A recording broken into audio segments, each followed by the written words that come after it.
Afternoon, Aurantia family. Want to give you a little update before we get into our devotional today. We thought about doing possibly an outdoor service, but we've kind of decided against that.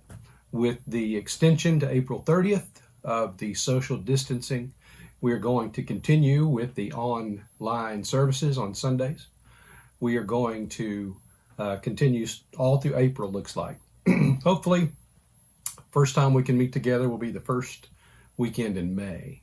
So we need to keep praying. Ask the Lord to get rid of this. Today we're going to be in Psalm 27, the first three verses. Psalm 27. I'll read those for you. The Lord is my light and my salvation. Whom should I fear? The Lord is the stronghold of my life. Of whom should I be afraid? When evildoers come against me to devour my flesh, my foes and my enemies stumbled and fell. Though an army deploys against me, my heart is not afraid. Though a war breaks out against me, still I am confident. King David wrote Psalm 27. He was very familiar, well acquainted with wars and battles. He's writing this and he's expressing at the beginning of this psalm his confidence in the Lord. Now, if you read on, he kind of wavers a little bit, but then it ends with confidence again, and he's asking the Lord to work. And so we look at this today, and he is starting out with his extreme confidence in the Lord. Look, he compares the Lord to several things here.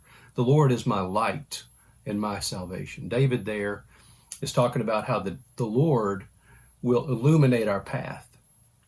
It seems dark sometimes, even right now. I mean, it's light outside, but it can be dark with all this, having to stay inside and all of that. And so the Lord is the one who lights our path so that we don't stumble. He is the one that leads us into salvation. He saves us from the dark and from the troubles. You know, nobody is ever afraid of the light, right? Except for the darkness. People are afraid of the dark still. But the Lord leads us, and He is our light and our salvation. Who should we fear? And I would add, what shall we fear? Nothing. We should fear nothing. The Lord is our stronghold. He is the stronghold of my life. Imagine a castle with the walls all around it. The walls are extremely high. They're 50 feet thick. They're impenetrable. Nothing can go over it, and nothing can go through it. That's what David is describing as the Lord. When the Lord protects us, when He surrounds us, when we are in the Lord, He is a stronghold for us. He is the one that nobody can go through, nobody can go over, no virus can get through, all of that. Now, we understand that the Lord is our protection. He doesn't protect us from all ills and sickness, but He's with us in the midst of all of it, and we can be confident in that. He goes on in verse 2, and he shows how all of this, his confidence in the Lord, it comes from experience, right? Living and following the Lord. When evildoers came against me, he says, to devour my flesh, my foes and my enemies stumbled and fell. David is saying, I remember, Lord, when this happened last time.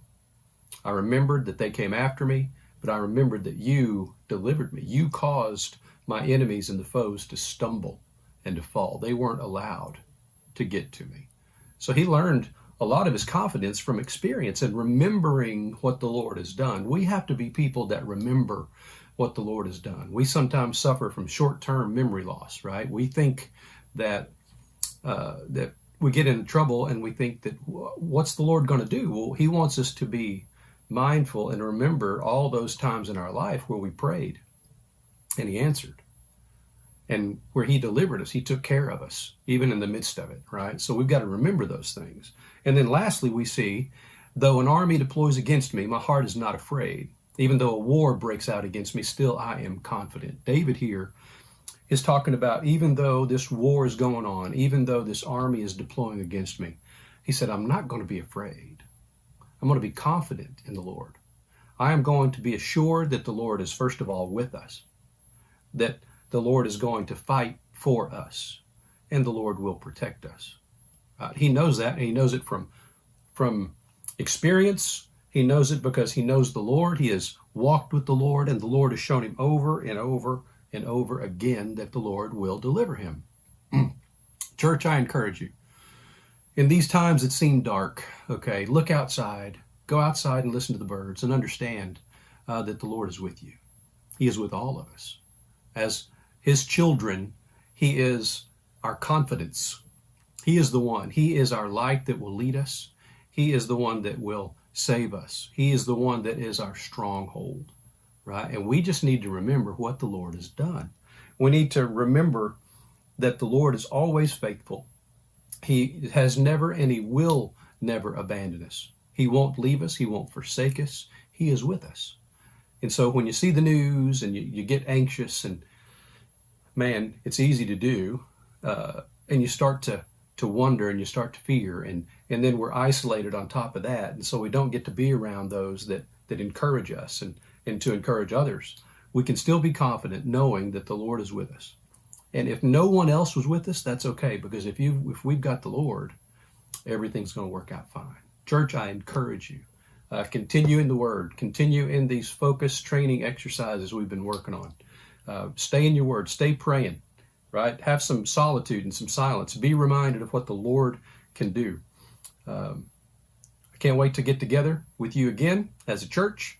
I tell you what, I think we're learning some of the fact that we miss the church. We miss growing together. And really, that's what the church is. The church is the people gathered. We are the church as we go elsewhere, but being the church together is an important part. Church, I love you. I'm praying for you. The Lord's going to get us through this. He is our light, our salvation. He is our stronghold. We don't need to fear. Take care, and I look forward to seeing you soon. God bless.